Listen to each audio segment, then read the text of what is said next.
Dominations, we do have a formal connection because you are one of the 3 joint coordinators of BIPES Intercontinental, and so am I. So in that context, we do have a very formal connection. It's good that you are able to talk about the food policy councils, because I think that this could be one of the elements moving forward in terms of our alliances. If I turn now to Nelson. Nelson, you are leading the global platform for the right to the city. And Urgency has worked with the global platform for the right to the city over quite a number of years, really, as has REPES. We have, as Urgency, really been trying to work on the food sovereignty dimension. So what can you say about the work that we have been doing together? Yes, thank you, Judith. Thank you for this opportunity to be together in this session with the colleagues from Urgency and other organizations, namely from FIAM. So the Global Platform, The Right to the City, is working for 7 years in the perspective, the dissemination about the vision, the right to the city, to build, the cities with more sustainability, with more justice, social inclusion. And in the vision, the platform, the one important component, the right to the city, is exactly social economy. Is a city with a social economy, where exactly are the main topics, work for HIPPIS and FIAM, related the food security, and also solidarity economy.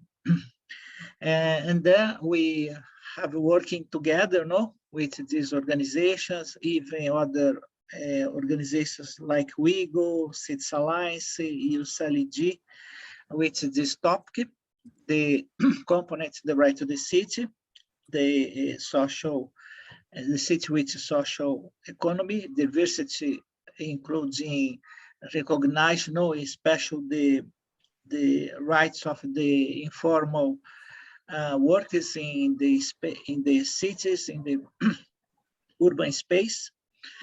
And we are having some initiatives. I remember the last was in the high-level panel this year, about the SDGs in July. The high-level panel happening every year, in New York, to make a balanced discussion about the compromise about SDGs.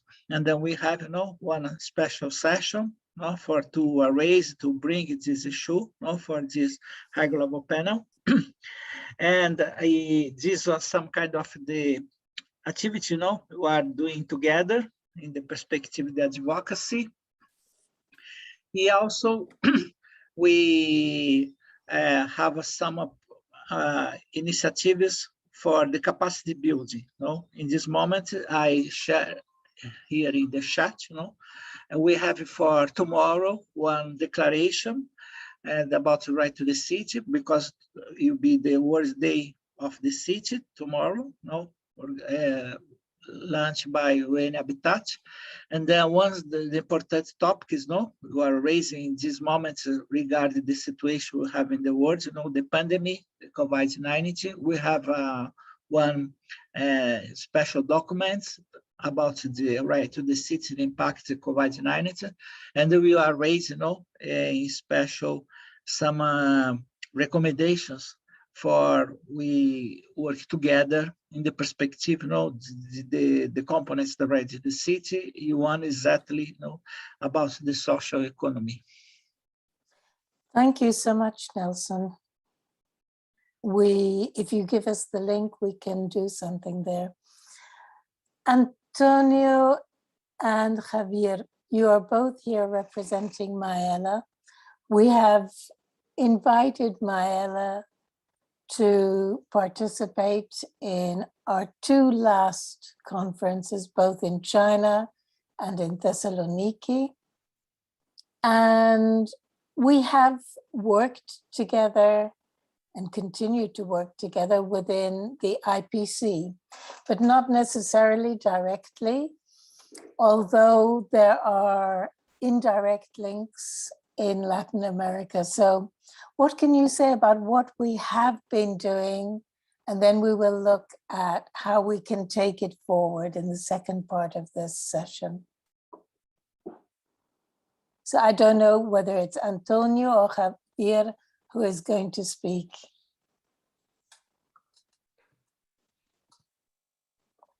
Gracias, Judith. Bueno, un gusto estar el día de hoy con todas ustedes y creo que es importante, bueno, recalcar esto, ¿no? Que ya hemos estado trabajando bastante tiempo juntos, las organizaciones, los movimientos, y más que trabajo, bueno, es una lucha la que estamos haciendo, ¿no? Entonces, me parece que en estas luchas, porque nosotros como movimiento agroecológico, nuestro quehacer lo marcan realmente los territorios, las comunidades, las organizaciones locales, que están en plena lucha por defender derechos de la naturaleza, por defender los derechos humanos y por también así defender estas formas de vida, estas formas armónicas de alimentarnos y de producir nuestros propios alimentos. Y estas luchas pasan a este plano internacional, donde hemos trabajado en conjunto con plataformas tan grandes como la de Urgency, ¿no? Hemos estado pues haciendo la defensa, sobre todo en el Comité de Seguridad Alimentaria Mundial, por una inclusión de nuestras demandas en los territorios, de poder hacer valer nuestros derechos, tanto como pueblos indígenas, como mujeres, como campesinos. Y esto se hace en este contexto, digamos, colectivo, ¿no? De las diferentes plataformas. Y a través de mecanismos como el de la sociedad civil, donde también pues, nos aglutinamos para poder dialogar y construir propuestas fuertes que vayan a todo el mundo, ¿no? Y que puedan generar realmente una fuerza para las discusiones con gobiernos de Naciones Unidas. También trabajamos en conjunto con los movimientos sociales, indígenas y campesinos en los que estamos con Urgency, como el Comité Internacional de Planificación por la Soberanía Alimentaria, ¿no? Esta plataforma de los movimientos que mantiene su autonomía, esta autonomía que nos da la fuerza para crear nuestras propias demandas y nuestras propias rutas de lucha para poder, pues, así hacer valer la soberanía alimentaria y también hacer valer, en todo caso, la economía que tanto nosotros estamos tratando de cambiar, ¿no? Algunos hablamos de economía comunitaria, también economía social y solidaria, pero es estos principios que nos rigen los que marcan esta ruta de una economía diferente a la que está predominando. Me parece que en estas líneas un poco más fuerte hemos estado trabajando con Urgency, pero si es posible también le daría un par de minutos a Javier, si él quiere decir otras palabritas, ¿verdad? Agradecería. Gracias, Antonio. Muy buenos días para todos, para todas. Agradecer por la invitación a este espacio. Anteriormente ya habíamos tenido la oportunidad de participar en dos asambleas globales de urgencia y pues para Maela es muy importante tener este acercamiento y estar trabajando conjuntamente, como lo decía Antonio, en espacios internacionales. Y desde Maela en América Latina y el Caribe, pues venimos desarrollando una propuesta amplia de socialización y de potenciar la agroecología en nuestros territorios. Eso nos conlleva a tener toda una estrategia frente a esto que tiene que ver con el tema de educación, de formación política, de trabajar muy fuerte el tema de la economía social y solidaria en los mercados locales, como también la participación en estos espacios internacionales donde se juntan fuerzas y se se logra hacer una mayor incidencia. En ese sentido, Maela está abierta a las posibilidades de generar estas alianzas, de aunar esas fuerzas y lograr construir y avanzar en nuestros propósitos frente al tema de la alimentación, de la soberanía alimentaria y de poder hacer un aporte para el tema en los sistemas agroalimentarios que a veces se ponen en peligro por las grandes corporaciones y que pues estando desde los movimientos sociales unificados pues podemos hacer una mayor defensa de nuestros territorios y de nuestra alimentación. Entonces, para no alargarnos mucho más, saben que cuentan con nosotros, que aquí estamos para seguir fortaleciendo nuestras relaciones y ya llegará el momento que nos podamos sentar y planificar en qué forma podemos seguir adelante haciendo este trabajo y consolidando una alianza entre las dos organizaciones. Muchísimas gracias. Thank you so much, Javier. That is really important. Zoe, you are part of TNI, which is a major player in the food sovereignty field. We're working together at least on one project and maybe more, in fact. Can you tell us what we have been doing together and share a little bit about it, please? Yeah, thanks. Thanks for the invitation to be here. It's a pleasure. And I hesitate to say what all TNI has been doing with urgency because it involves many people and projects and years of alliance and learning from each other. So I think I will focus on what I have been doing recently because I think it also adds a new element to the conversation thus far today.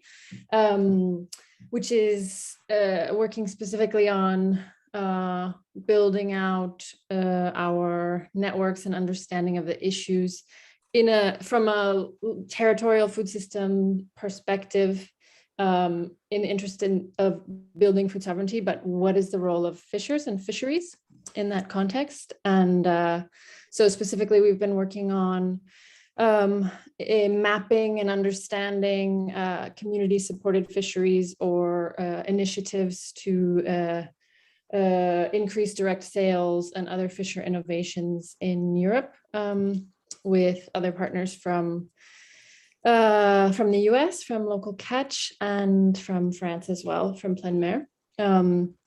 So that project has been about understanding the context that fishers are, some of the threats and opportunities that they're facing, whether that's environmental from other large actors, legal policy challenges, etc. Actually, just a couple of days ago, we published a report on industrial fishing and some of the threats to small-scale fishers in Europe. And then the mapping work is also really politically important, I think, because it helps lay the basis for building a stronger network of actors working on a kind of transformation of and support for the type of fishing that can contribute to food sovereignty and maintain regenerative, or at least not incredibly damaging relations with our marine environment and inland waters.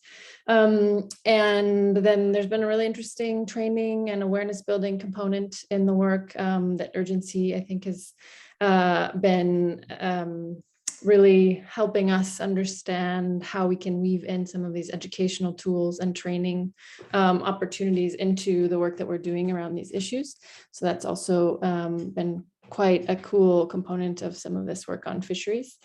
And yeah, so other projects and overlaps have been around territorial food systems more in land-based work, as well as international spaces in IPC over the years. But from my personal experience, maybe I'll stop there and just add, that's kind of the most recent and active space where I've been overlapping with Urgency, and hopefully our continued fundraising efforts and visions to build a network to support local small-scale fisheries in Europe will continue and can broaden the network in the coming years.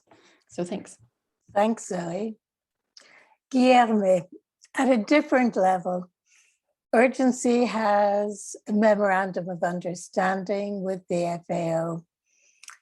And we have been doing lots of things together really over the last 4 years. From using the tools for evaluating agroecology in China very recently, the TAPE tool, to working on many other aspects. And obviously, as we've already said, and as Nelson said too, and others have mentioned, the political and social and economic climate has never been more difficult, including working with allies like you within the institutions. So how do you see the work that we have been doing together? Thanks, Judith. Thanks for the invitation. It's an honor to be here with you. Bom dia, meus conterrâneos e conterrâneas que estão em Manaus. Queria estar aí com vocês. Now, Judith, yeah, as you said, we've been doing a lot of things in the last years. I would like maybe to highlight 2 or 3 key aspects, very relevant ones, in my opinion. I think the first one, some of the colleagues already mentioned, but the work that we've been doing with the International Planning Committee on food sovereignty. Urgency is one of the 12 or 13 organizations that are part of this big alliance of social movements representing different constituencies. And this work from the IPC has been crucial to open the space in FAO for civil society organizations to participate in the dialogues and to discuss the policies that were being shaped, and also to create mechanisms and to facilitate engagement of civil society organizations in the different regions and at the global level. So I think this is a big component that connects with the development of several international guidelines. We have some examples, the guidelines on the right to food, the voluntary guidelines for responsible governance of tenure and natural resources, the small-scale fisheries guidance, so on and so forth. And then how to bring and to translate this to local realities, and how to advocate that the local needs were reflected in these international guidelines. So I think this is a huge and very important component of urgency works that maybe who just looks into the more specific expertise of urgency with the community supported agriculture, the local solidarity partnership, doesn't know this level of work of urgency also at the global level. I think another very interesting and exciting work that we've done was in the Mediterranean region, where urgency mapped the different CSAs, local solidarity-based partnerships on agroecology, promoted exchanges in the Mediterranean regions, experiences from, let's say, the Near East, from the Mediterranean area of Europe, and that also followed up with broader dialogues and discussions inside urgency that led to a beautiful learning framework on local solidarity-based partnerships for agroecology, organizing, systematizing these experiences and giving some tips on how to go forward with it. And the third point that I would like to highlight is exactly the work on agroecology, right? The participation, the contributions of urgency were crucial to help to build the concept of agroecology and to bring agroecology into FAO program of work. We had a huge process, including dialogues in the regions and several debates also at the global level. And then, let's say, the main outcome was an initiative, scaling up agroecology initiative, trying to bring other UN agencies to work with agroecology. and this methodology that Judith mentioned to try to gather evidence on agroecology in order to support decision making. So yeah, I would stay with this key outcomes, I think, from our joint work. And as you said, I think we have, it's a tough context, but I think we also have great opportunities for the future. Over. I agree, Guilherme, that we do have opportunities, and it's identifying them and taking them forward that is really important.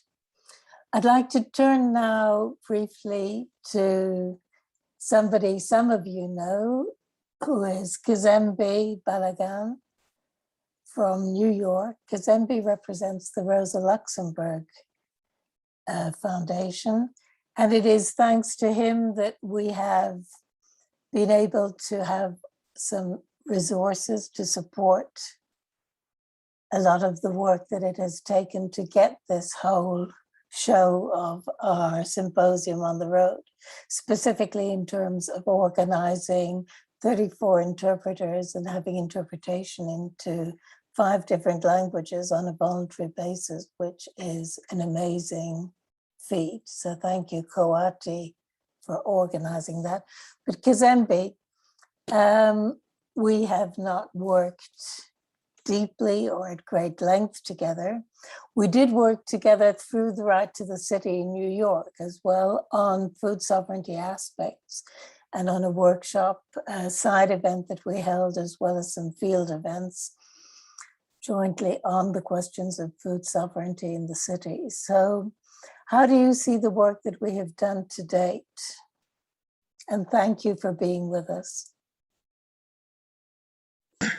Thank you for the wonderful invitation and the wonderful introduction, Judith. I want to send my love and solidarity to all the participants of this wonderful conference. It is truly remarkable in regards to what you have done so far and what you would be doing in the future. Once again, my name is Kazembe Balagun. I am a project manager with the Rosa Luxemburg Stiftung, based in New York. Right now, I'm calling you from unceded Native American territory in South Carolina, where I'm helping to take care of my dad. This area of the United States has a long history of autonomous sovereignty for African Americans, some long history of continuing connection, despite the transatlantic slave trade, to traditions of culinary traditions and language traditions, or traditions of community. And it's wonderful to be a part of this particular community, to think about and to reflect on the importance of food sovereignty, autonomy, and the resistance to corporate influence. I don't have much to add, much more to the conversation, except that one is that these conferences are indeed really important in terms of maintaining a visible sign of solidarity. I think that, it's something that, during the COVID-19 crisis, having, virtual gatherings, even virtual gatherings, indicate that the need for us to remind ourselves that we're not in this by ourselves. To that effect, also, I would also want to point out to the, and put a plug in for a publication that our office, along with 7 other offices of our network, produced called Crash Barriers, looking at the issues around food sovereignty in the post-COVID-19 moment. I'll be dropping a link to that book. It's a free PDF, but also there was a conference that was held during the UN Food Summit, that had a number of different activists, academics, and folks thinking through these major issues around food sovereignty, and really trying to challenge, the corporate influence of within the United Nations around issues around food. Also challenging issues such as Agra in Africa. I'm going to drop those links down into the chat right now. Yeah, I want to say thank you so much. This has been wonderful to listen to see all of your wonderful faces, and also to continue the work between our organization and urgency, which I think is super important. It's really critical at this moment, right, this time right now, because solidarity is what we need right now. And we know we do need to have a field of working together. So thank you so much for your brilliant work, Judith, and thank you to the team for providing the platform for all of us.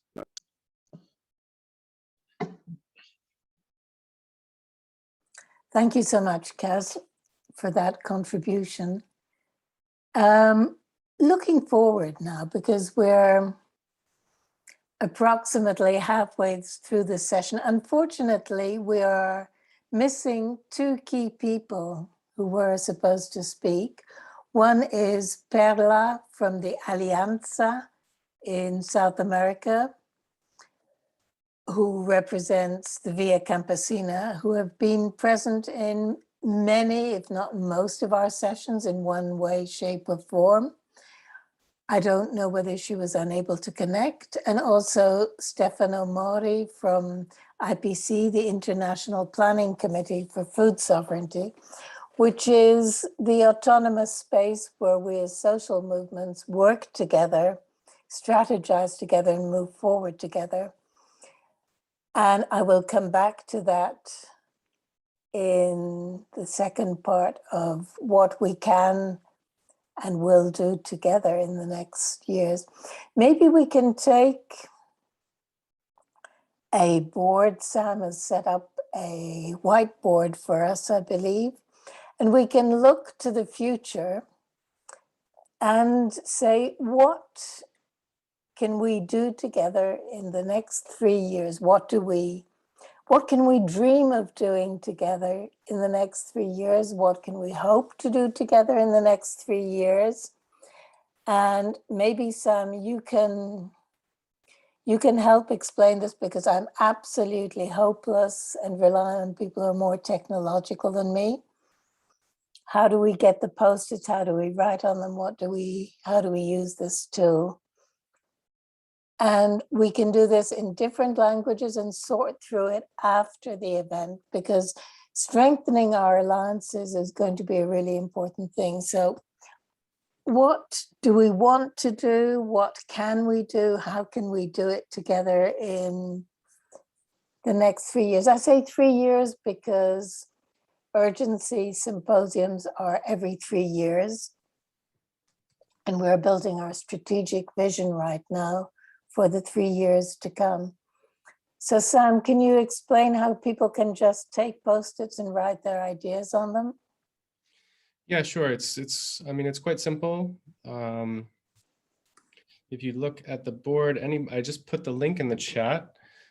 So if you click on the link, you'll be able to head to the board, and then to add a note, you see this, you can see on the screen, I'm hovering over the sticky note, and you'll have the opportunity to change the color if you wish, and then write a note. And that will simply just add it to the board. So as Judith mentioned, we can use different languages, we can use different colors. I'm not sure how much organization we're really looking for here, but maybe just a free form sort of discussion. And as Judith mentioned, we can sort of sort things out at the end with languages and maybe draw some themes. So does everyone have access? Also, I would like to mention, I was hoping that Perla could do this, but I will actually put it on the table before we work on this, that in the last session, we launched the Nyeleni Global Forum with a video as the social movement's response to the global situation today. It is our process. We will be a part of it. So we can also see how our ideas can link to that. They can include some ideas for fundraising. They can include ideas for projects that can contribute to it. And it's really over to you as our allies to see what you feel you would like to do with urgency, what you can dream of doing with urgency, imagine doing with urgency. And I'm just going to sit back and let you do the writing.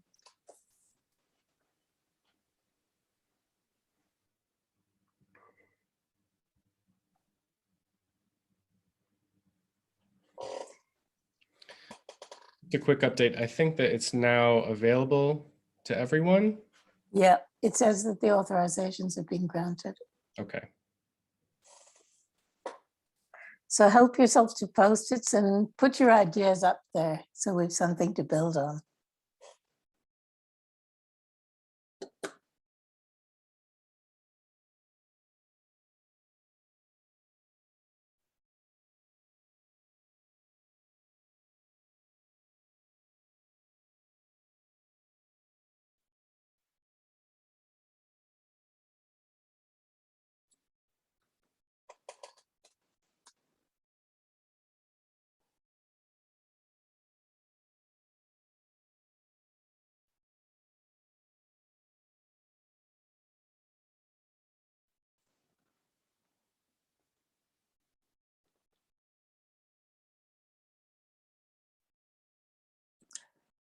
How do we do this, Sam? Because nobody seems to be writing and I don't know where to get the Post-its. Can you guide people through this?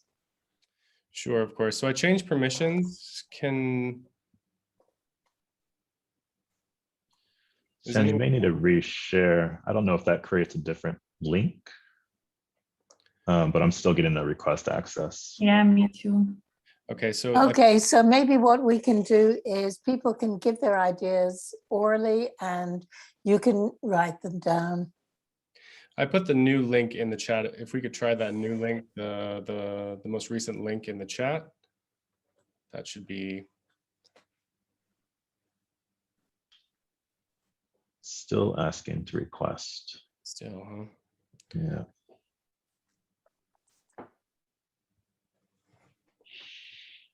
I apologize for this. It's okay, we can do it orally and you guys will just have to take notes, maybe.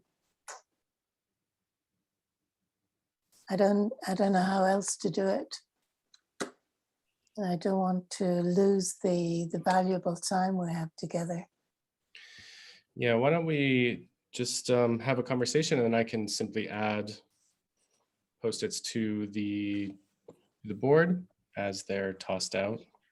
Okay, I'm not going to designate people. I think people just jump in like a fishbowl, a virtual fishbowl.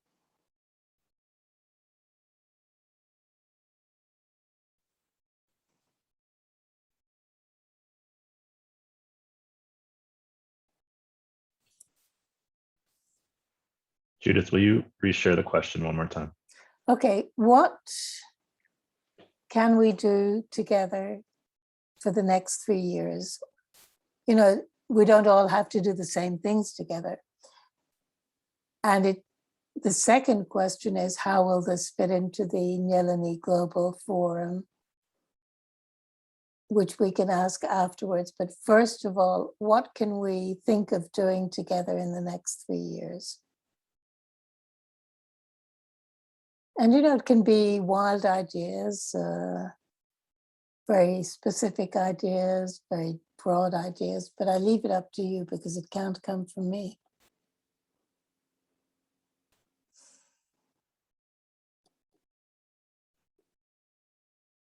May I jump in, maybe, Judith? Yeah, please, Guys. please, please.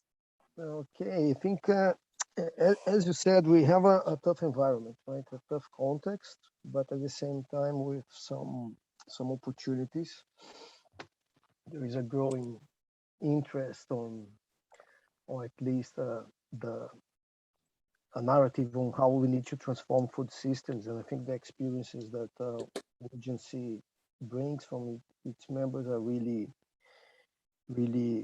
important to help to think on how to transform and to structure sustainable, resilient food systems. So and at the same time, we are working in FAO now. My unit is responsible to support the implementation of the United Nations Decade on Family Farming. One big component is how to provide technical support to members countries on how to create a positive enabling environment for peasants, for family farmers.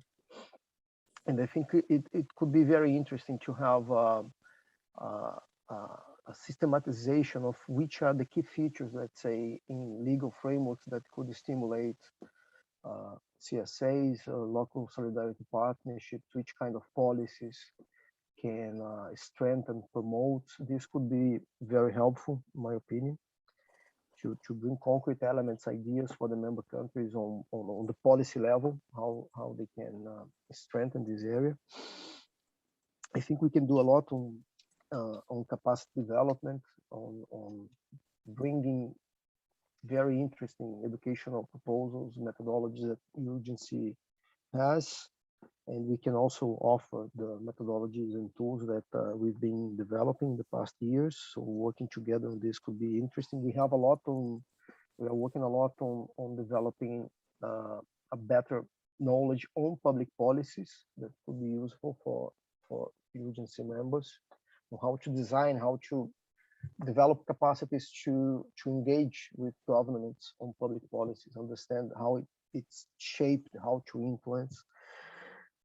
And as you know, we just started this discussion, but also to bring better knowledge to the organizations on, let's say, their options in order to shape, to develop strategies for a more inclusive, to have a more inclusive market environment for family farmers and peasants.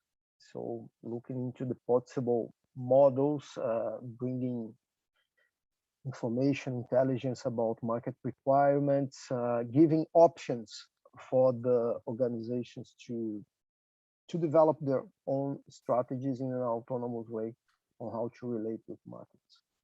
These 3 ideas, I think, are enough for 3 years.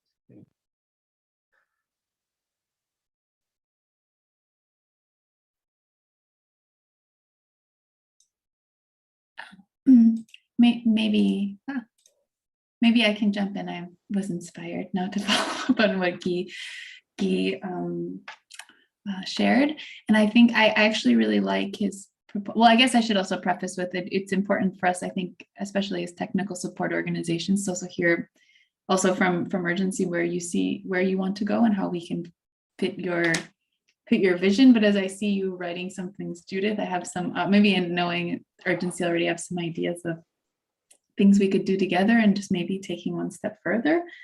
But I also like this idea of looking at legal frameworks, because it really has a concrete advocacy component. Because I think something I've noticed a big change since the last GA of urgency, where I remember the legal framework question was not as strong, and I think that's changing now in how to interact with public policy.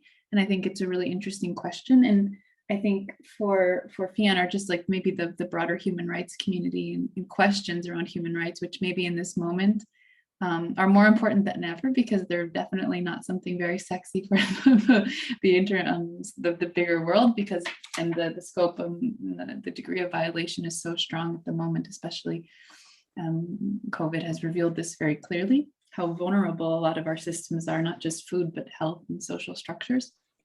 That looking at how not only like looking at legal frameworks to stimulate CSA, but again, what are the legal frameworks that can support solidarity partnerships to sort of, I think I said this in the beginning, but to expand more to the social inclusion questions and equity questions. I think, and then also stimulating some of those debates in the Nilani process could be interesting, but also in some of the regional spaces that we're working in, and in spaces where maybe these debates are not happening yet. I think urgency is in an interesting position to talk about some of those things. I know some of the members are also working on that. And then concretely with the work we are already doing together to try to build tools to sort of monitor some of these questions, at least in Europe. But of course we can always scale out. I think it would be great to think about how to work together to concretely implement some of those things and start to move from the knowledge building to the advocacy work together. But of course, one precedes the other, because I think we're all learning a lot from each other and with each other at the moment. But yeah, so that's just first ideas.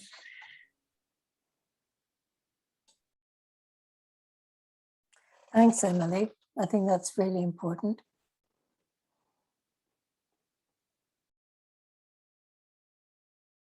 I think the aspects of protecting socio-biodiversity and Indigenous people, as well as traditional communities' rights, also fits in with what Kazembe was saying earlier on. I mean, it's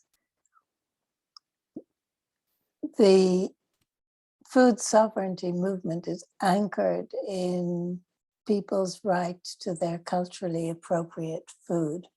We do need to build our food systems on that and not on corporate supermarkets that are forcing us to eat uniform, highly processed foods around the world.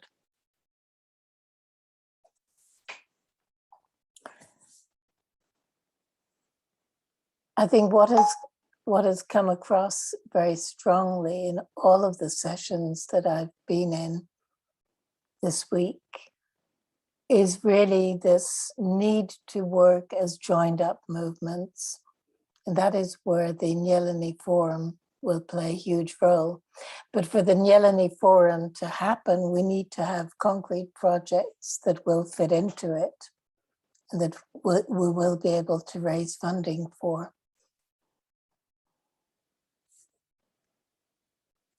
Zoe, how do you see maybe working more on the fisheries question, taking that forward? And also Javier and Isa, if you want to say something, Javier.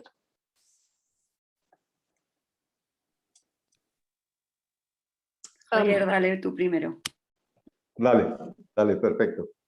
Bueno, un poco lo que en algún momento veníamos planteando ya desde asambleas anteriores era trabajar conjuntamente en América Latina.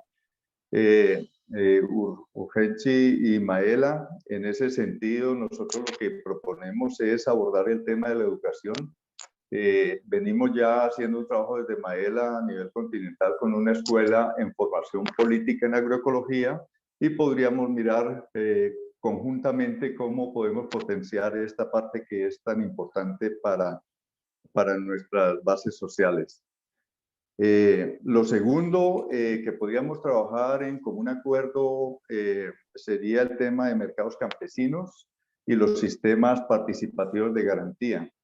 Esa parte, pues ahora en contexto de pandemia se ha venido potenciando muchísimo en América Latina y el Caribe y ha sido la respuesta también desde los productores y productoras que hacen parte de la base social del Maela, como respuesta a la solución del tema alimentario. Entonces, nos parece que es una línea muy importante para trabajar, es una línea que debemos seguir potenciando y que podríamos hacer un esfuerzo para juntar ideas y lograr hacer algún plan de trabajo entre las dos organizaciones. Y tiene que ver también con todo el tema de economía social y solidaria. Entonces, en ese sentido, creo que lo venimos haciendo ya y que sería muy interesante poder hacer una propuesta en común, hacer una propuesta de trabajo en común y pues esa sería como la idea que tendríamos desde Maela. Gracias. Thank you. Could somebody put that onto one or two Post-its, please? Because I think to develop a shared project plan to work on agroecology and specifically on the solidarity economy from producer and consumer points of view in Latin America is something we can do working with Maela. And I think that is a really concrete, positive input. Thank you so much, Javier. Isa, you wanted to come in. Sí, bueno, lo primero, hola a todas y un placer veros a muchas, que hacía tiempo que no que no nos veíamos. Bueno, quería compartir varias cosas escuchándoos, ¿no? Bueno, algunas se han comentado ya. Yo diría dos cositas, así como a futuro y en los próximos 3 años. Una que yo creo que ya la estamos incorporando en mucho del trabajo que hacemos es el incorporar la mirada interseccional cuando hablamos de sistemas alimentarios, ¿no? O sea, ya estamos hablando de personas más desfavorecidas, ya estamos incorporando perspectivas feministas y esto tiene mucho que ver con mirar a quienes no estamos llegando y también preguntarnos por qué, ¿no? Desde todas las que estamos aquí, o sea, no solo desde Urgency. ¿Por qué todavía, bueno, tanto a nivel de movimiento como a nivel de políticas, ¿no? Bueno, me parece que es una reflexión también a hacer en distintos niveles, ¿no?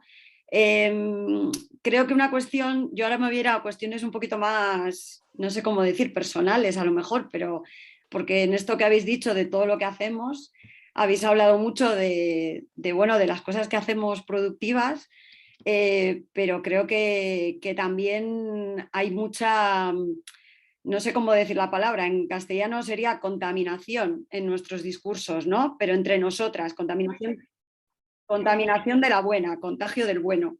Creo que todas aprendemos de todas las demás, creo que nos vamos impregnando de los discursos de otras. Yo he aprendido muchísimo, por ejemplo, con Antonio y hemos tenido grandes momentos hablando de cosas comunitarias, de qué hablamos cuando hablamos de comunes, de lo comunitario.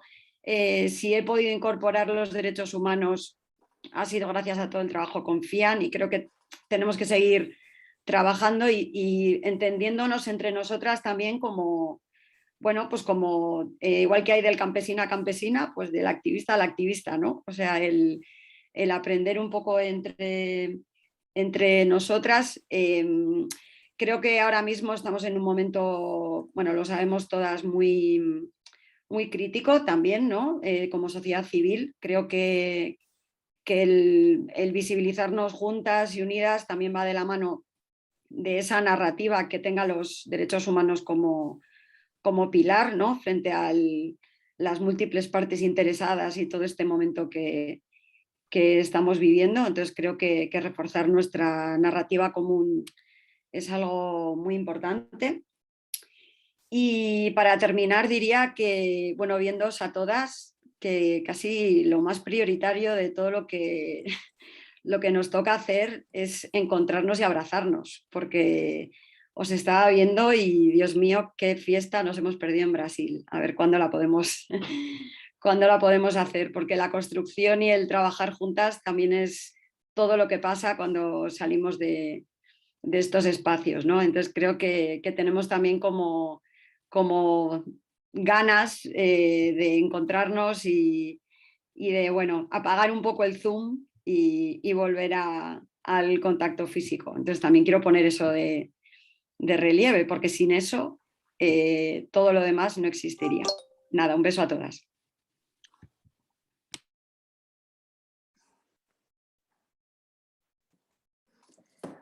Okay, so let's have a party. Thank you, Isa, as always. I think getting back to embracing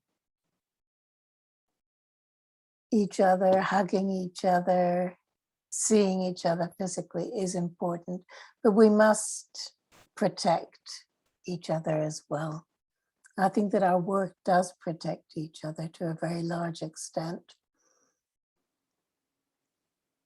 What other things can we look at going forward? Because while we have these huge, big goals, I think that we have some very concrete things here on the board to build together with our allies. Zoe, with the Fishers, how can we take this all a step further, do you think?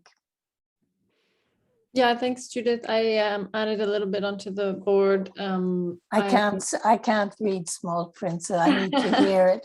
I'm sorry, can you tell us? Yeah, I think this past year and a half, we've been lucky to be collaborating quite a bit with the local catch network in North America, which I think offers quite a lot of insights and some interesting models for how to move or a type of structure to help move fisheries work forward. So I think at least in the immediate steps based on the work we've been doing in Europe, which hopefully can be expanded and connected and cross-pollinated with other initiatives already underway in other parts of the world. But I see a need to strengthen a network of key allies, actors, people engaged in a critical vision of fisheries transformation.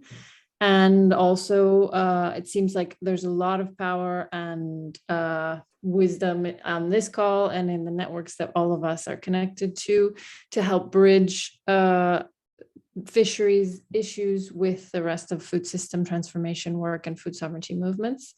So I would say those are, sort of quite laying the foundation for next steps type of consolidating networks is what I see it as immediately necessary. And then definitely just echo and also agree with what Isa was saying in terms of intersectionality and making sure and constantly checking and evaluating ourselves and our work to see how we can make it more anti-racist, more anti-patriarchal, more anti-capitalist, figure out who we're not reaching and why, and kind of have that constant critical, constructive conversation going within our organizations and among our allies. Absolutely. I think that these are really key elements. At the same time, we can't necessarily put those terms into project formulations. But there are ways of doing it. In other words, I think using the gender perspective in the broad sense of the term, because it's not just women, it's the whole gender perspective, I think, that we need to bring into our work. So I think that is something where we do have a lot more work to do. I'm hearing several different things come out of all of this conversation. And yes, Isa, we can have some caipirinha as we're in Brazil, as long as we don't have too many and knock ourselves out completely like I did the first time I went to Brazil. I didn't realize how potent it was. What do you see, Nelson, as moving forward? What can we work on? How can you work with us, or we can work with you to really develop these concepts more in terms of the right to food within the right to the city and food sovereignty within the right to the city? Can we build forward?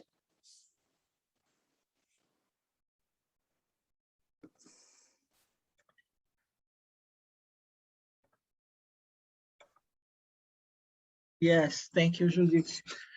Yes, we in this moment now are working on document.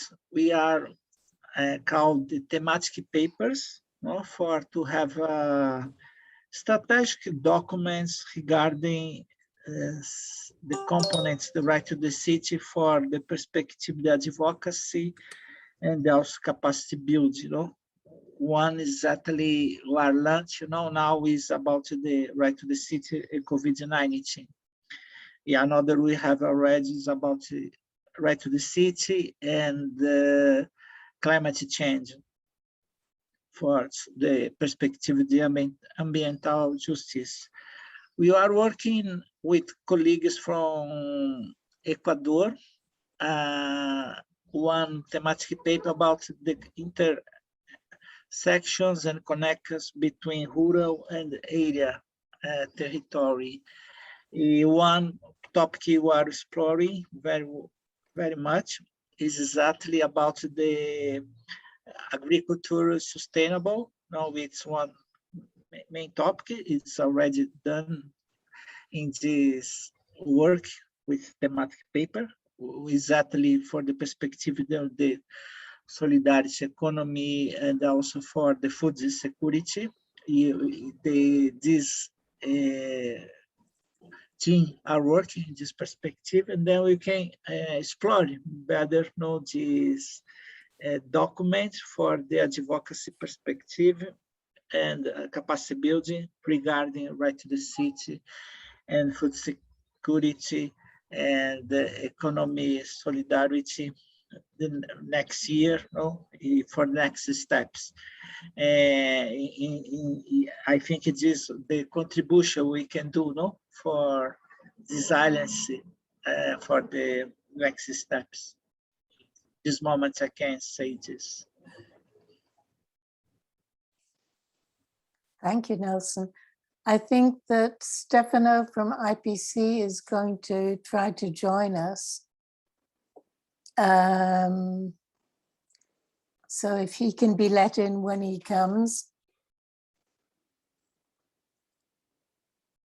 Okay, so we're moving on to another page because the first page was getting too crowded. Thanks. I think that all of this is starting to build into a picture that will fit into a bigger picture, because we have all these areas where we have people doing advocacy, like the European Union, like the CFS, like the FAO, and through IPC, which is really the central platform through which many of us connect and build these collective strategies. I would also like to ask you, working forward, how do you see the work that we can continue to do on the joined up questions of the pandemic, working differently through our networks, and health, jobs, and the environment? Because it goes beyond just saying we're going to work on agroecology. I think we've had some remarkable testimonies from the MST in Brazil in several of our sessions. And how do we continue to build on the incredible resilience that we have seen in our movements? We've shown how resilient we are. How do we convince the authorities that our resilience needs to be brought forward into policy?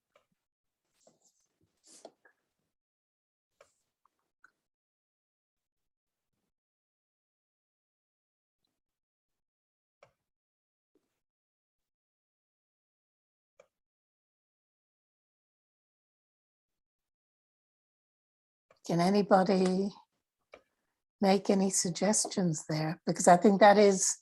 Sí, Yeah, please.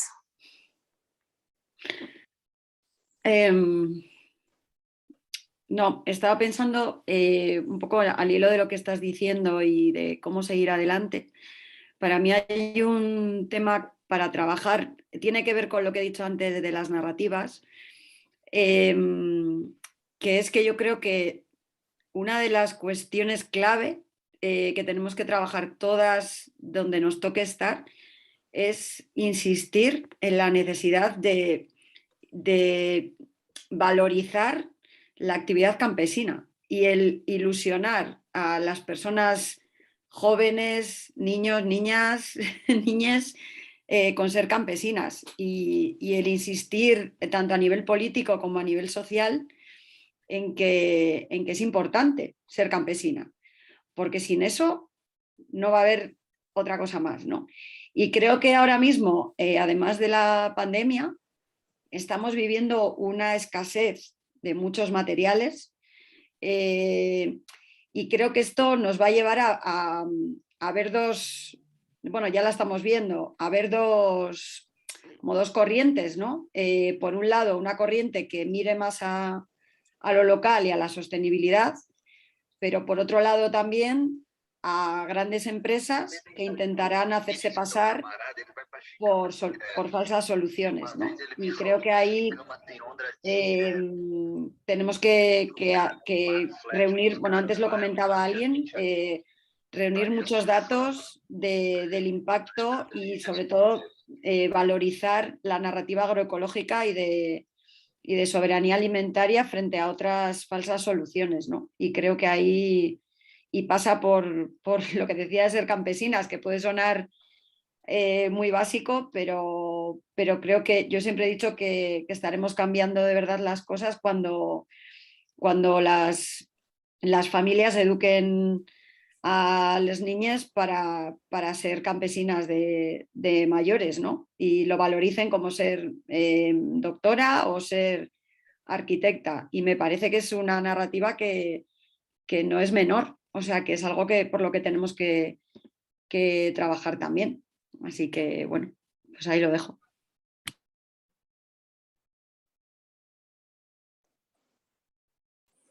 Thank you, Isa.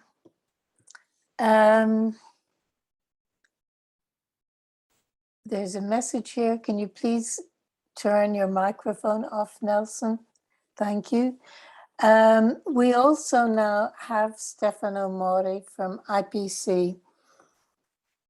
And Stefano, what we're trying to do is to build a vision through what we can do together with our different allies and what we can create together in the future. It would be very helpful, I think, if you could perhaps say a few words about the Nyeleni Global Forum moving forward and how we can fit all of this into that framework, please. Thank you so much, Judith, and sorry for being late today for this workshop. Thank you so much for the invitation. Well, yeah, the Nyeleni process is coming from already a discussion that was developed before the pandemic was starting. So the IPC started the discussion about having a new momentum after the declaration of the Nyeleni of 2007 and the Forum on Agroecology held always in it was held in as well in the Nyeleni Mali in 2015. So there was a need to respond to the corporation capture, but also one of the objectives of this Nyeleni process is to stimulate the organization, the social movements, to participate at the global level and to retake a bit the situation in the hand of the social movement. So the idea is to start a process, as it's called the title, so Nyeleni process. So the idea is that we should not having just a global forum, but a process that would take the needs and the willing of the social movements from the ground. So the idea is to start in next year in January already with regional consultations. So a process will start with regional consultation where everyone can participate in regional meetings, where the idea is to share the concerns about the realization of food sovereignty and the implementation of food sovereignty. So which are the obstacles, which are the difficulties that social movements are dealing with. And also it will be a moment to also enlarge the alliance to climate justice and working justice movement. This is also one of the objectives of the process to enlarge the alliance, because the IPC analyzed that the corporate capture already arrived in different spaces, and we have to share the concerns and the battle for food sovereignty also with other movements. Of course, as we know very well, the climate change is transversal, and it's really important that we address it in our demands. So the idea is to start with these regional consultations. Then the program should follow with a global steering committee that is still have to be planned, to be realized, let's say. So the steering committee will have the role to resume a bit all the discussion had at the regional consultations. In a third phase, the idea is that these the regional consultation will happen again to find some solutions from the concerns and the obstacle had at the regional level, and then the preparation for the global forum. So the idea is that the global forum could happen around March 2023, March or April 2023. But it will be a result of a long process of 1 year. So we are already discussing with the regional secretariats of the IPC, and we are developing different strategy on how to have these gatherings at the regional level, and to also find a way to make visible the process of nearly. So yeah, these are in general terms the process.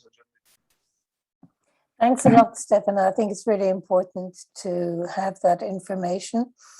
I also think that we need to build, and we've said this in an IPC meeting, projects at national, regional, or international level, depending on the subject and the capacity, to fit in with this, and projects that would have funding, because it's not just a big global gathering. It represents all the preoccupations from the bottom up, from the ground up, and trying to work on realizing the objectives of all of those projects, the multiple dimensions from the ground to the international and global level. So I think that we need to do this collectively, which is why I wanted to have this session on alliances. And I can see quite a number of ideas have come out of it. We need to work on those ideas and see how we can flesh them out to be part of this global Nyeleni Forum process. And I'd like to know, quickly going around all of you again, if there are any other ideas that we've missed in the view of the way this has developed, and if you'd like to add anything very quickly, a couple of minutes each. Emily, maybe starting with you as you started the last time. Well, I don't think there's anything I would like to add. I think from my side, I will be also really curious. I haven't been able to participate as much as I wanted to in some of the sessions this week so far. So I would be really also curious to hear. Hola, Judy. Qué pena, no encontré la mano para levantar.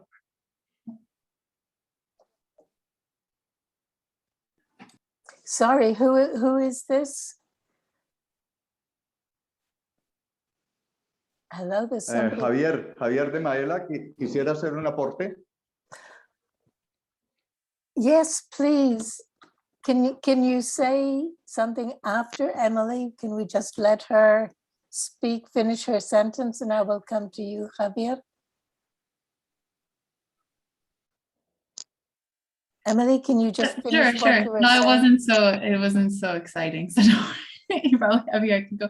No, I was just saying I'm really looking forward to hearing the outcomes of some of the other discussions you've had as like a bigger urgency collective this week, because I think, yeah, like you and Isa both indicated, I think you're in some process of shifting and sort of building up where you want to go as well. And then we can also keep talking after this, probably, to see how we support urgency, how we support the movement, also towards the Nyeleni process, to see how to, where to go, and also, of course, then how to build that into projects and the projects we already have, and try to use the resources we have already more strategically to fulfill that vision. Okay, thank you. Javier, please, the floor is yours.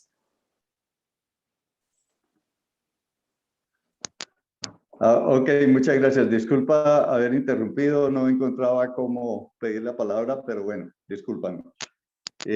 A ver, con el tema del COVID-19, sobre todo en América Latina y el Caribe, se ha presentado o nos ha dejado un gran problema, que es la expansión de la urbanización.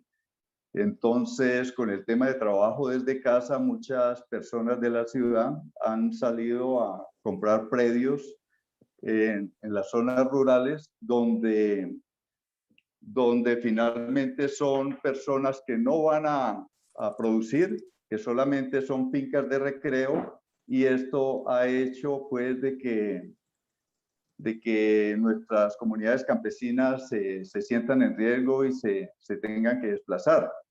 Eso nos conlleva pues a analizar una problemática sobre que no tenemos políticas públicas para el acceso a la tierra. Entonces, si los campesinos, como lo decía Isa, la visibilización del campesino para que no se extinga, si los campesinos no tienen tierra, pues no podrán producir. Entonces sí sería importante abordar el tema de políticas públicas en torno al acceso a la tierra de quienes no la tienen. Gracias.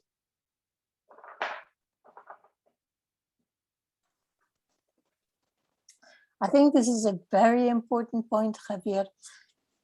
There's another dimension to it that I have seen in Ireland, which is people working remotely during the COVID pandemic. People from the capital have moved into the countryside and into the villages and pushed the price of land up so that local people can no longer afford to buy homes or land for farming. And that is something which I think is a global phenomenon, because you have just confirmed it. So some kind of public policies to preserve agricultural land can be linked very directly to the voluntary guidelines for the tenure of land, fisheries and forests, because there is one paragraph in there to protect land from urbanization. And we need to take that aspect maybe and develop it a little further and get policy to cover it. I think that's a really important aspect that needs to be emphasized. What else can we add or recapitulate on that is important here? Does anybody else want to speak? We have 4 minutes left before we wind up.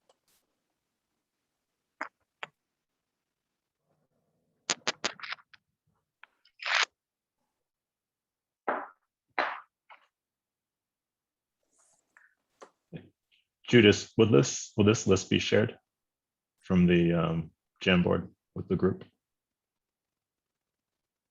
Do you mean the list of participants, or do you mean?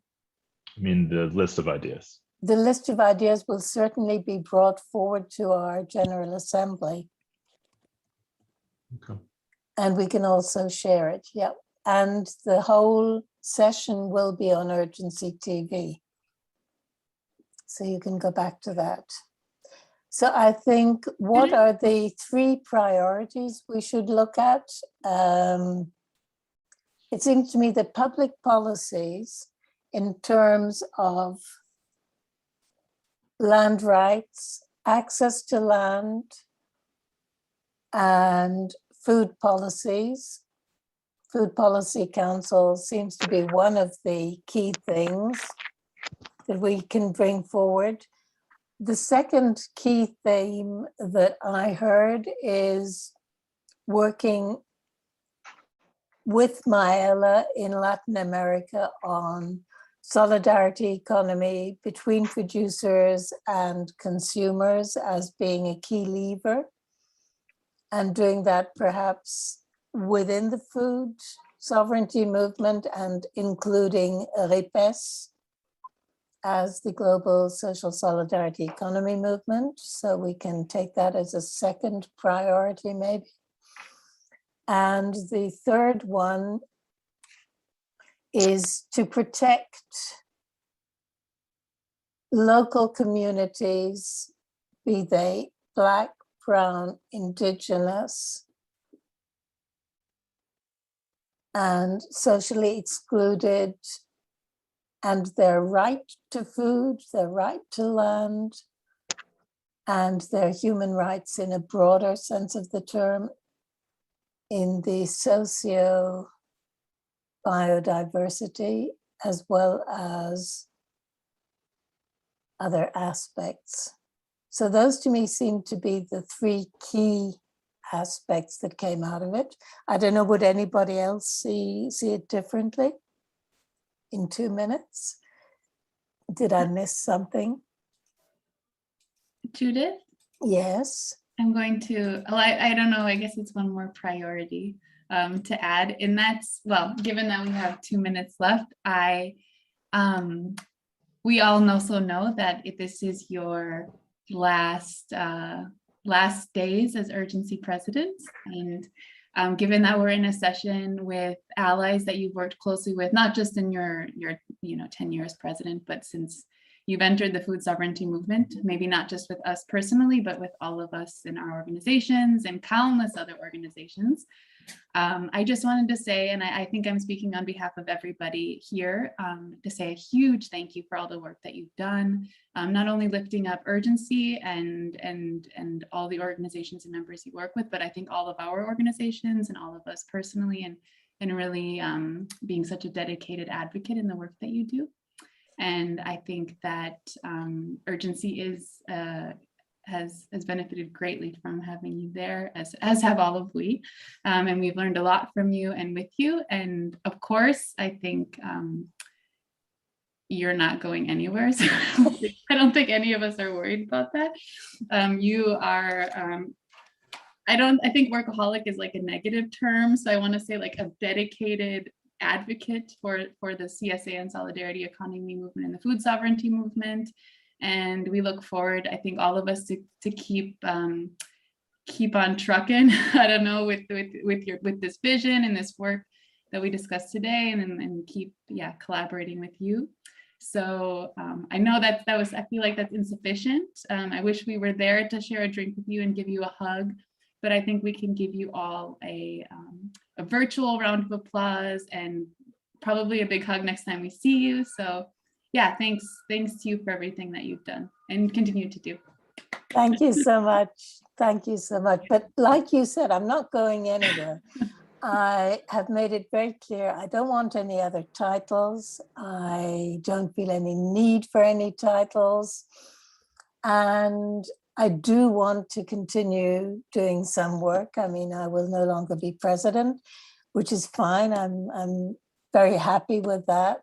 But I do intend to stick around and continue doing some stuff with everybody, because I don't think you can take the food sovereignty advocate out of the woman. You can take the woman out of some of the responsibility, but you can't take what I fight for and what I've been struggling for so long out of me.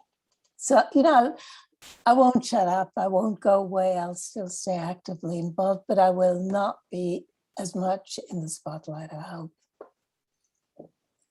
So thank you for that, Emily. It's embarrassing. It's also very heartwarming.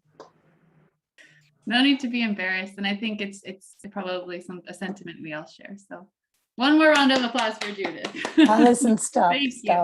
Listen.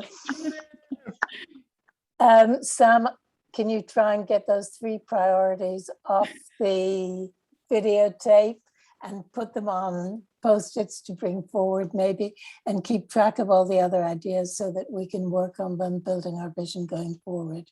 Absolutely. Thank you. Listen, far to the people, Kaz.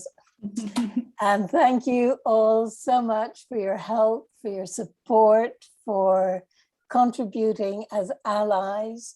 in your separate and important ways to working together, because I think we need to stand very closely together in the times we're living in. Thank you. Thank you so much, Judith. Thank you, everyone. Thanks, everyone. Bye. Bye.